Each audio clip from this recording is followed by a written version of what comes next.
अस्सलामु अलैकुम रहमतुल्लाहि व बरकातुहू। हेल्थ आबशार में आप सबका खैर मकदम। सेहत और ग़िज़ा के हवाले से हमारा आज का मौजू है रोज़ा और शुगर। शुगर की बीमारी की दो इक़साम हैं, एक जिसमें शुगर कम हो जाती है और दूसरी जब लबलबा इंसुलिन बनाना कम कर दे तो खून में शुगर का तनासुब बढ़ जाता है। इरशाद नबी सल्लल्लाहु अलैहि वसल्लम है कि रोज़ा सेहत और तंदुरुस्ती का ज़ामिन है। इब्न माजा में हज़रत अबू हुरैरा रज़ी अल्लाह ताला अन्हो ने रिवायत की है, आप सल्लल्लाहु अलैहि वसल्लम ने फरमाया कि हर एक चीज़ को साफ़ करने के लिए ज़कात होती है। जिस्म की ज़कात और पाकीज़गी का ज़रिया रोज़ा है।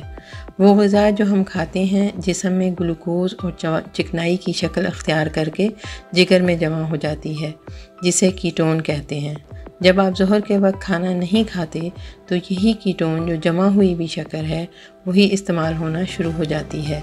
जिस्म की ज़ायद शक्कर रफ्ता रफ्ता तवाज़ुन में आकर हमारी सेहत को बेहतर से बेहतर बनाती है और मंदरजा बाला हदीस में जिस्म की ज़कात से भी यही मुराद है कि ख़ुद को ठीक रखने के लिए आप इस अमल को करें। रसूलुल्लाह सल्लल्लाहु अलैहि वसल्लम की आदत शरीफा थी कि आप सल्लल्लाहु अलैहि वसल्लम पीर और जुमेरात को रोज़ा रखते थे। अगर हम भी ये तरीका अख्तियार कर लें तो कभी शुगर की बीमारी से दोचार नहीं हो सकते और इसके साथ दूसरी बीमारियों का इम्कान भी कम हो जाएगा।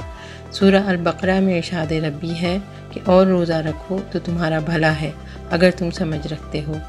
रमज़ान का महीना जिसमें कुरान इंसानों के लिए एक असीम हिदायत के तौर पर उतारा गया और ऐसे खुले निशानात के तौर पर जिनमें हिदायत की तफसील और हक़ व बातिल में फ़र्क कर देने वाले अमूर हैं। आयत नंबर 186।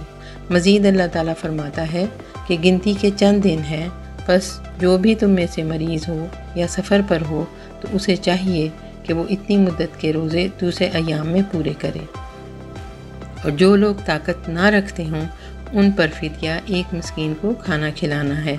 आयत नंबर 185। अब ये सवाल पैदा होता है कि शक्री बीमारी का मरीज़ रोज़ा कैसे रखे। डॉक्टर से मशवरा करें और अपनी बीमारी की नौयत के मुताबिक आप रोज़ा रखें, क्योंकि अल्लाह ताला ने भी आपको रियायत दी है। इंसानी जिस्म के अंदर एक ऐसा निज़ाम है, वो ग़िज़ा जो जिस्म में दाखिल होती है वो दोबारा तवानाई की शक्ल अख्तियार कर लेती है। ये तवानाई जिस्म के मुख्तलिफ़ हिस्सों में तकसीम होकर इस्तेमाल होती है। चाहे आप कोई काम करें या ना करें, तवानाई हर वक्त इस्तेमाल होती रहती है, जिससे जिस्म में गर्माई या हरारत पैदा होती है। अगर ये तवाज़ुन बिगड़ जाए और ये तवानाई पैदा ना हो तो लाज़मन ये बची हुई तवानाई चिकनाई या गोश्त में तब्दील हो जाती है और फिर बतदरीज रानों, पेट, बाजुओं, कंधों और गर्दन पर मुंतकिल हो जाती है। ग़िज़ा पर तवज्जो और वर्जिश ना की जाए तो जिगर की ख़राबी की वजह से ये प्रोटीन चिकनाई जिगर में जमा होकर पट्ठों को मजबूत करने के बजाय सिर्फ चर्बी बन जाती है। इसका बेहतरीन इलाज वर्जिश और नीम गर्म पानी है। बाज़ लोग वर्जिश के बावजूद भी इस तवाज़ुन पर काबू नहीं पा सकते। इसका बेहतरीन इलाज रोज़ा है। इसमें खुदा ताला की खुशनुदी के साथ दो खानों के दरमियान जो वक्फ़ा डाला जाता है वो सोई हुई ताकतों को बेदार करके इंसानी तवानाई की कारकर्दगी को बढ़ा देता है। इसराइल में डॉक्टर्स की एक टीम ने इस बात पर तहकीक की कि रोज़ा रखने से जिस्म को नुकसान पहुँचता है या नहीं, लेकिन तजर्बात करने के बाद इनके सामने ये बात वाज़ेह हो गई कि रोज़ा रखने से मज़ीद सेहत में बेहतरी पैदा होती है। मसलन आसाब, मैदा, कोलेस्ट्रोल, शुगर वगैरह रोज़ा रखने से इन सब में तवाज़ुन ही पैदा हो। जबकि इसी सिलसिले में इरशाद नबी है कि रोज़े रखा करो, सेहत अच्छी हो जाएगी। एक और जगह आप सल्लल्लाहु अलैहि वसल्लम फरमाते हैं कि सब्र के महीने के रोज़े सीने की गर्मी और कदूरत दूर करते हैं। यानी रमज़ान में रोज़ा रखना एक ऐसी तरबियत है जिससे इंसान की इस्लाह, सब्र, हौसला और बुराई से दूर रहने की सलाहियत पैदा होती। अब हम आते हैं ग़िज़ाई हिदायत की तरफ। ग़िज़ाई हिदायत: सहरी में तलवीना, जौ का दलिया, दूध, दही, प्रोटीन वाली चीज़ों का इस्तेमाल, काले चने, लोबिया, सोया वगैरह आधी प्याली दही डालकर खा सकते हैं, क्योंकि लहमियात देर से हज़म होती हैं।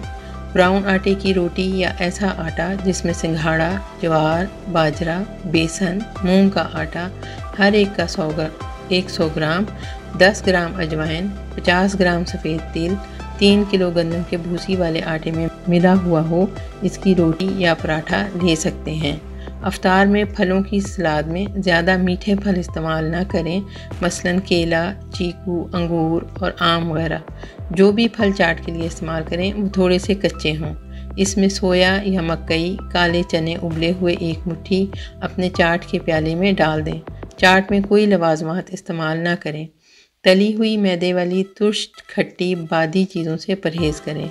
अगर आपका दिल समोसे पकोड़े खाने को चाहे तो सिर्फ 2 अदद पकोड़े और 1 समोसा जो कि बेक हुआ हो। रोज़े के बाद पानी से 10-12 गिलास गाहे बगाहे पीते रहें। रोज़ा 1 खजूर और नीम गर्म पानी से इफ्तार करें। नमाज अदा करने के बाद चाट या खाने का एहतमाम करें।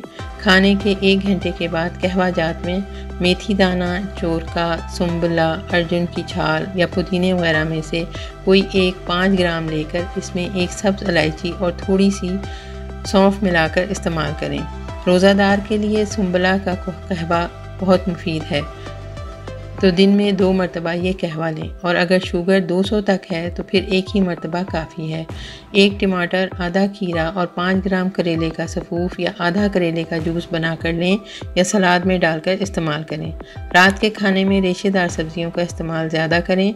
सब्ज़ी में मुर्गी के सीने का गोश्त या बकरे की दस्ती का गोश्त इस्तेमाल करें।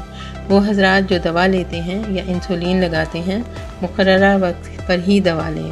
200 से ज़्यादा शुगर वाले मरीज़ रोज़ा ना रखें। आपको शुगर की कोई भी किस्म है, अपनी दवा को हमेशा अपने पास रखें, चाहे घर से बाहर हों। जिन अफराद की शुगर कम हो जाती है वो अपने पास कोई मीठी चीज़ ज़रूर रखें, कब्ज़ हरगिज़ ना हो। कम शुगर के मरीज़ों के लिए हिदायत: कलौंजी, मेथी दाना हर एक का 20 ग्राम, तुखम कासनी 10 ग्राम का सफ़ूफ बनाकर बड़े 5 ग्राम और छोटे बच्चे 2 ग्राम नीम गर्म पानी के साथ खाने के 2 घंटे के बाद लें। ऐसे मरीज़ जिनकी शुगर कम हो जाती है या कम या ज़्यादा होती रहती है वो रोज़ा हरगिज़ ना रखें, बल्कि रोज़ा रखने की तरबियत हासिल करने के लिए कुछ घंटे भूखे रहें। जैसे सहरी करने के बाद 12 बजे तक कुछ ना खाएं। 3 दिन के बाद इसमें 1 घंटा और बढ़ा दें और रफ्ता रफ्ता भूखा रहने के घंटों को बढ़ाते जाएं। यकीनन अल्लाह ताला आपकी नीयत जानता है, आपको एक रोज़ादार के बराबर ही सवाब मिलेगा। रोज़ों का फ़िदिया ज़रूर दें और अपने डॉक्टर से राब्ते में रहें।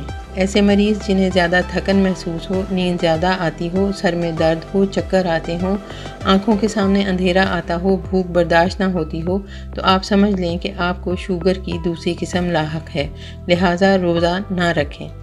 रोज़ा रखने से जिस्म की कुदरती सलाहियतें जो नफ़ा बख्श हैं वो जिस्म को ख़ुद मुतहरिक करती हैं और हमारे जिगर में 450 से 500 मुख्तलिफ़ के केमिकल्स, विटामिन्स, मिनरल्स जमा होते रहते हैं जो बवक्त ज़रूरत हमारे जिस्म को जिगर मुहैया करता रहता है। इनसे हमारा जिस्म ख़ुद इलाज करता है। रोज़ा रखने से इन सलाहियतों में इजाफ़ा होता जाता है और रमज़ान के आखिर में अंदरूनी निज़ाम इतना ताकतवर हो जाता है कि इंसान 1 साल तक इससे मुफीद हो सकता है। आप सूरह मुज़म्मिल अव्वल आखिर 11 दफ़ा दुरूद शरीफ के साथ पढ़ें। अपनी अद्वियात और खाने पर दम करें। ग़िज़ाई एहतियात और वर्जिश को भी मद्देनज़र रखें। नमाज और तरावी संवार कर पढ़ें, ये भी एक बेहतरीन वर्जिश है। सऊदी अरब के तावन से कासाब्लांका 1948 में होने वाली एक कॉन्फ्रेंस में रोज़ों पर तहकीक की गई, जिसमें डॉक्टर्स का यही कहना था कि नमाज और तरावी एक बेहतरीन वर्जिश है। उम्मीद है आपको हमारा आज का ये प्रोग्राम पसंद आया होगा और आप हमें ज़रूर सब्सक्राइब करेंगे।